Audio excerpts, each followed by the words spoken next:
Howdy y'all, welcome to week 3, halfway through the semester, halfway through the course, and I'm doing midterm exams in my world religions course right now. And just wanted to send you a quick note, quick video, since we're not meeting in person this week, unless you want to. Of course, I'm always available to meet with you individually anytime you want to talk about anything related to your thesis or your research or that kind of thing. But I just wanted to send this video just to kind of give you an update and touch base with you and make sure that you're still staying on track. So this week you really should be doing more research, right? Digging into finding more sources, and not just finding more sources, but reading those sources. That's why there's so much time, because you should be spending that time doing research, reading the materials that you're finding, taking good notes, doing your highlighting, taking down some quotations from each one of the sources. If you're following through what I have in the syllabus, which I'll go over in a second, then you should be right on track. So just follow through those little check boxes, and you don't have to go in that order. You don't have to go through that process. Everybody's process is different, but I've been teaching this for a while, and I found that this order and this sort of checking off these boxes in this order tends to work really well for most students. I also wanted to send you this video and also a file that I'm sharing with you. The file is basically a sample thesis proposal. So this whole semester is leading up to your sample thesis, your thesis proposal. Although, like I said, proposal isn't quite the right word, doesn't quite fit this context. Technically, that's what it is, but it's not really the right word for what we're doing. So I'm using that word because that's what it is. But don't think about proposal in that other kind of way, because we've already kind of had the proposal point. This is your sort of formalizing. This is what I'm doing for my thesis, and your thesis proposal is going to prove to anybody that reads it, not just to me, but anybody who reads it. If my department chair says, "Hey, I want to see so-and-so's thesis proposal," then I should be able to give them your thesis proposal, and my department chair or anybody else should be able to say, or your advisor, your academic advisor, should be able to look at it and say, "Oh yeah, they're ready. They know what they're doing. This is a well-formulated project. All they need to do now is finish it," right, and do the thesis and writing the thesis. So I just want to go over some of the parts of the thesis proposal, and hopefully you'll see that everything that we've done in the semester so far is leading up towards that. And now is the time to start, taking your intellectual autobiography and sort of translating it into the parts of your thesis proposal, which will then become part of your thesis. So I think it would be best, especially for the first couple of pages, to think about them as actually writing your thesis. You're actually in the process of writing your thesis, even though we're calling it a thesis proposal at this point. So, all right, so here's the syllabus for week 3. So watch the videos like this one that I'm sharing. Read the 3 sources. You should have found at least 3 sources last week for your research, and you should be reading those and taking notes and that kind of thing. So do that this week. That's what you should be doing right now. And as I say, write down at least 2 direct quotations. Again, this, it's not one size fits all, but as a guideline, try to find at least 2 direct quotations from each one of your sources. Write them down, copy and paste them or whatever, but put them into a separate document and be sure you write down the page number and, write it just like you would any quote in a paper. So that way, when you're ready to use that quote in your thesis, all you have to do is copy and paste and put it right where you want it. So make sure you have all the right elements there, the author and the page number and those kind of things. So write down those at least 2 quotations from each one of the 3 sources that you found last week. More would be better, right? More, at least more sources. Maybe not more quotations, but definitely more sources. Write a brief summary. Just try to force yourself to just write a summary of like 2 to 4 sentences for each one of your sources. Again, it's not one size fits all, but that's a good exercise. It's a good research practice to sort of say, all right, I read this. Now that I've read this, let me take a minute before I forget what I've read, before I go and do something else, and just write a few a few sentences of just summarizing, this is what I learned from this, or this is how I'm going to use it in my thesis. And then those 2 to 4 sentences should actually become part of your annotated bibliography. So that's why I said in the thesis, start working on your annotated bibliography. And so those notations that you're writing on each one of the sources that you're reading, those are just notes. Those are notes to yourself and notes to me, about that, and anybody else who reads your proposal, about this is what this source is, this is how I'm going to be using this source, that sort of thing. So anyway, do those things. Write down a couple of quotations from each one of your sources. Write a brief summary of each one of the sources in your own words. Decide which style guide you're going to be using. So most people in this course will probably be using MLA or APA. So a lot of you are doing things related to psychology. So if you're using anything related to psychology, you'll probably use APA. If you're, a lot of other things will fall under the MLA category.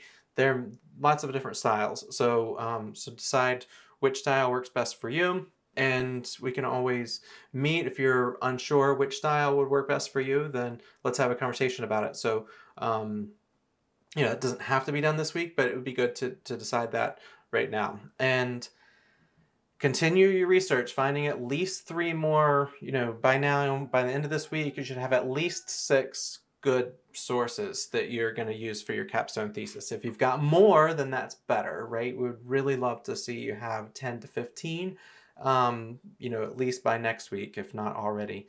Start working on your annotated bibliography. I'll say more on that in a minute. Come up with a couple of different titles. So titles are very important. I think as you're doing your research right now, you should be noticing how important titles are, because that's how most of us do research, right? You plug in some keywords to the search engine on the library website or Google Scholar or whatever you're using. You're searching for those terms. Usually those terms are going to come up in the titles. So having the key terms of your thesis in your title is obviously important, although they could be in the subtitle if you want to have a catchier, shorter, main title.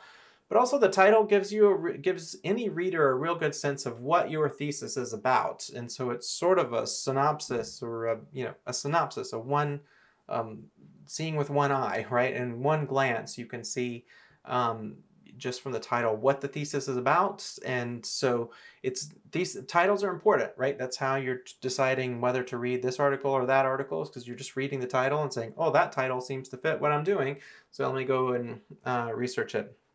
Likewise, it's important for you to come up with a good title for your own thesis. So start brainstorming that now. And I think it's a good practice to force yourself to come up with at least 2 possibilities. Even if you come up with one, you're like, oh, this is perfect, I really want to do this one, I don't need to think about another one. Still, just try to force yourself to come up with a second one, even if it's not that good, just because it's a helpful exercise. Decide who your audience will be. We've already talked a lot about that. Again, it can change, but you're writing to someone who's going to read this. So if you don't know who is going to read it, then probably no one will want to. So be sure that you're writing with some kind of audience in mind. The more specific, the better. So some of you are writing to younger versions of yourself, or people who are in situations like you were in a few years ago, or people who are in situations that you're in right now, or lots of different kinds of audiences. One person in the group is applying for a job. So I said, well, let's maybe think about your audience as those people who might hire you. And so if by chance they read your thesis, if you can get them to read your thesis, then you want it to be you want it to write with that audience in mind. So give some more thought to your audience. Meet with your team. Talk about these things. Talk about your titles. Talk about your audience. Share your experience finding sources. Record the meeting and send it to me as usual. And it's not necessary to meet with me this week, but you're absolutely encouraged and welcome to schedule a meeting with me anytime. And you know how to do that. Okay, so here's the sample thesis proposal. So I'm going to give you this document so that everybody has it. You can use this just as a template. I encourage you to use it as a template if you have Microsoft Word. And this way, all you have to do is just kind of plug in the things, and fill in the blanks, so to speak. So come up with a title, subtitle if you have one, which you probably will, your name. All the stuff, you just leave it just as is. Fitchburg State University, my name, capstone thesis proposal, summer 2021. The introduction, as I say here, your introduction is really going to be, I'd like to see the first 3 paragraphs of your actual capstone thesis, right? This is in part to get you in the practice of writing, and also the introduction to your proposal is probably going to be about the same as the introduction to your actual thesis. And both of those things are going to be pretty close to the things that you've already written in your intellectual autobiography. So go through your intellectual autobiography. Chances are that your introduction is already in there in one form or another. It may not be exactly, the way it's going to be, but that's fine. That's part of the process. So so think about that. So go ahead and start, revising what you've written for your intellectual autobiography. Most of you have gotten feedback from me on that already. The rest of you will get feedback from me very shortly, hopefully, very, very soon if you haven't already. Unless you haven't given it to me yet, and if you haven't given it to me yet, then it's going to take longer. The conclusion, this is another thing that, so the conclusion, I really mean the conclusion to your capstone thesis. So you're not technically going to write the conclusion to your capstone thesis for, even if you're taking it this summer, you're not going to write it for, a month or so. But it would be good to go ahead and think now about what you think your conclusion is going to be. So based on the research that you've done so far this semester, because you should have done, not yet, but this is due in a couple of weeks. But in a couple of weeks, you should have a pretty good idea of what the conclusion might be for your capstone thesis. Obviously, it's going to change, as you do the writing and continue with your research. But I just want to kind of see, where you are. It's sort of like a hypothetical conclusion, if you will. But write it as if it's the actual thing. Outline. So outline is really what we're going to spend most of next week on. So next week really should be, working on your outline. But I would encourage you to go ahead and start doing it now. So as you're taking notes on these sources, go ahead and start putting them into your outline. So when you take if you read a article or a book as part of your research, and you find a quote that you're like, oh yeah, this is an excellent quote, I definitely want this quote in my thesis paper, then type it up, of course. But then look at your outline and think, all right, so I've got these main sections. Like the first section is usually some sort of lit review or some sort of, historical, status of the question, is what we usually call it in other kinds of research, but it doesn't matter. So that, whatever your sections are, so section 1, section 2, section 3, don't name them those, come up with good names for those. But, maybe like the history of the problem. And then the second one may be like the current situation of the issue that you're looking. And then the third section may be like possible solutions to these problems that you're proposing, or that kind of thing. Whatever it may be, you're going to have at least 3 clear sections in your final thesis. Go ahead and start thinking about what those 3 sections are. Most of you have already had conversations with you about what those 3 sections might be. That's always at the forefront of my mind whenever we're talking about your thesis. So go ahead and start thinking about those sections. But as you're taking notes, and getting direct quotations from your sources, go ahead and put them into your outline, right? So then you can always take them out later. You can always move things around later. But just anytime you write down a quote, think, where do I think this quote's going to go in my thesis? And then just go ahead and stick it in there. And then from that, you can, like, here's this quote. How does it contribute to the thesis that you're writing? How does it fit into whatever point you're trying to make in whatever section? Write that point down and put it in the section. In other words, let the outline grow from sort of the inside out, right? Don't just sit down and say, intro, section 1, section 2, section 3. That's not how most of us work, right? You've got a general idea of the overall thesis that you're trying to write. You've got a good idea of the 3 or more sections that are going to be in the thesis. Then you're doing the actual research, the sort of, reading this article, reading that article. Take the quotations that you found and just stick them somewhere into your thesis. And as you do, if it doesn't quite fit in, well, that means either it's not really right for your thesis, or maybe you need to start, changing, gradually changing the section titles and that sort of thing to fit what you're writing. So it's sort of, both and. But as you're writing them down, write the quotation exactly as it is. Make sure you're copying it correctly and that sort of thing. Put in the quotation, punctuation, all those kind of things. Be sure you write down the author and the page number so that you don't have to go back and look those things up later, right? So as you're taking notes, put them into your outline and make sure that everything's, all the information is there as you're going. So annotated bibliography. So annotated bibliography is first and foremost a bibliography, right? So the bibliography just means all the sources that you've been gathering last week, this week, and next week, all the semester.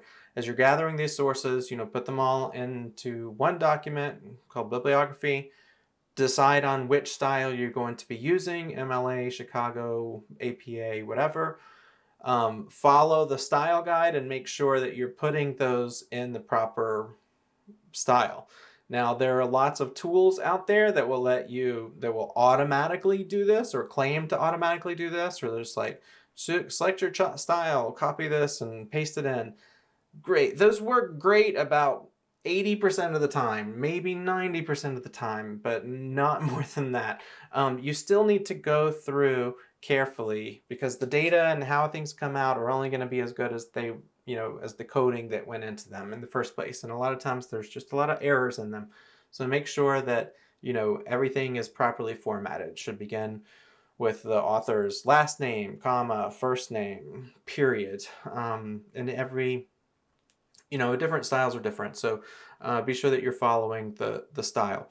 But, things should be formatted just as they are here. So, with the hanging indent to start of about 1/2 inch. And then after, make sure that they're all in alphabetical order. Or at this point, you may have different sections and have like, okay, I didn't put them in alphabetical order yet, but I have them in order of sections, like section 1, section 2, section 3. That's fine. Maybe still put them in alphabetical order within those sections, but however, it's for the annotated bibliography, it's fine to arrange things in a way that's, that makes sense to you. After, following the entry, write your annotations, right? Just write it as a paragraph. Use a different font or set it off, whatever. It doesn't really matter what it looks like as long as it's clear. Here's the bibliography entry, and here's the annotation that follows it. The word annotation just simply means note, right? It's a note, annotation, a note. So it's a note that you are writing primarily to me, but also for yourself. So, write the note to me. The annotations are basically notes, as I wrote here, that you're writing primarily to me, but also to yourself. Your annotations should tell me things like whether or not you've read the source. So I don't expect that, by the end of this semester, you should have more sources. You should have, 10 to 15, well, let's say 12 to 15 or more sources. Now, I don't expect that you will have read all of those by the end of this semester. You should have read most of them, and you should be reading the rest. But, just make a note like, okay, this seems like a really good source, but it's a 200-page book, and I haven't read it yet. But I'm going to read it, next month or whatever. So just write little notes like, I've read this. And if you've read it, then how does it fit into your thesis? How are you going to use it? What is it? What's the main gist or something like that? Just write a few sentences, a good little summary of it. The summary is going to be mostly for your benefit, but it also helps me just to see, okay, yeah, they've done the work, they're doing the work, they're, on pace, on track, seem like they're going to be in fine shape to actually write the thesis.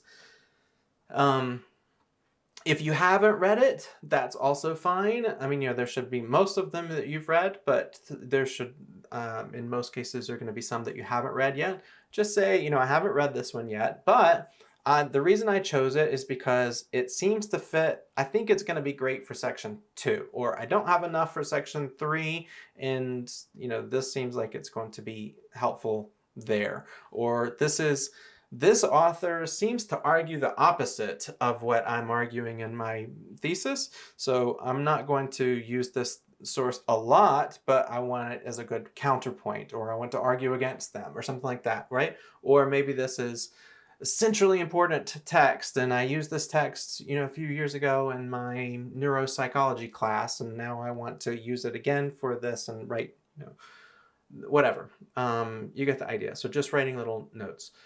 As I say here at the bottom, make sure you're following the style guide, make sure that you're formatting everything. That's part of what I'm looking for, especially in the final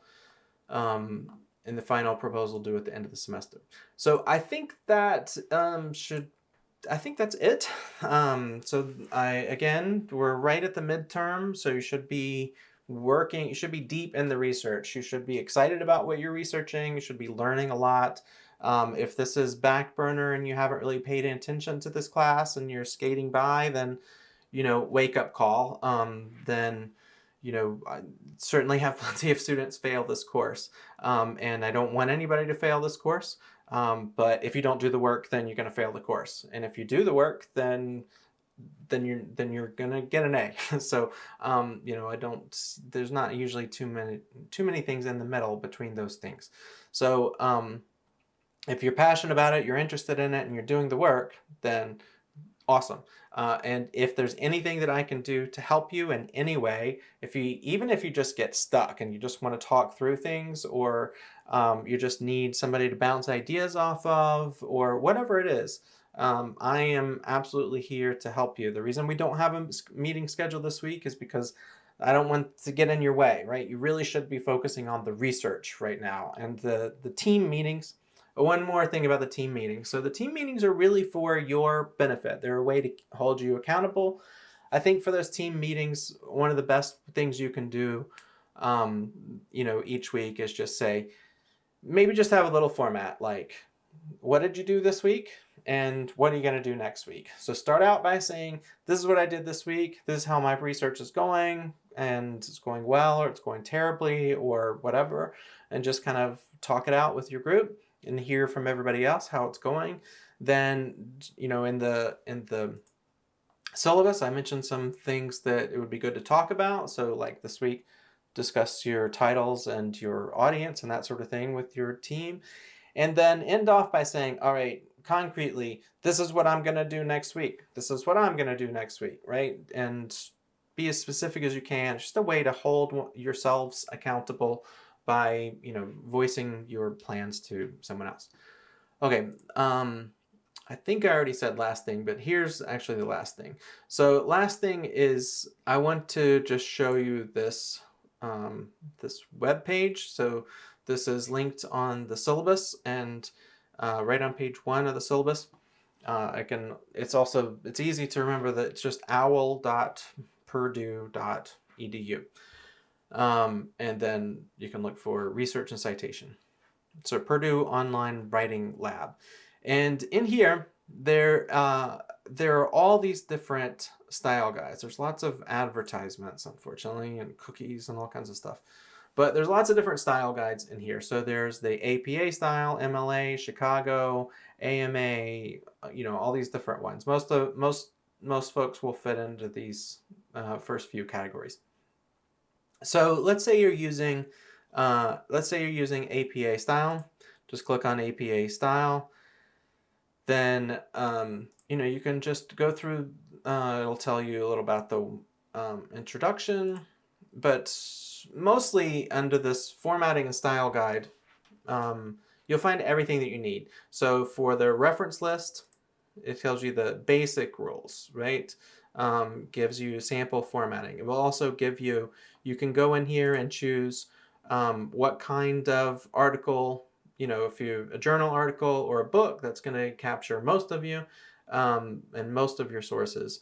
But if you have some other kind of source, if you're doing interviews or using quotations from a class that you took or something like that, you can find it all in here, and it will tell you exactly how to format it in the style guide that you're using. And it has all the different style guides in there. So I just want to draw your attention to it. It also will tell you how to cite things within the text. So, if you're using APA or MLA, do you use things like abbreviate with the P for page or not? The styles are different. So short quotations and long quotations always need to be indented. It will show you exactly how to indent.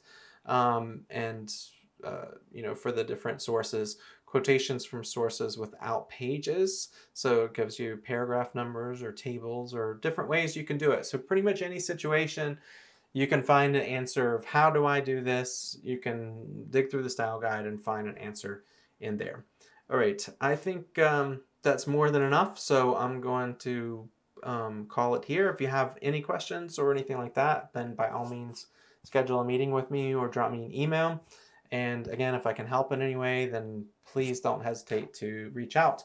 Otherwise, stay on track. Just keep plugging along in your research. You should be spending at least 12, 15 hours a week of work for this class, just finding resources and reading the resources, taking notes.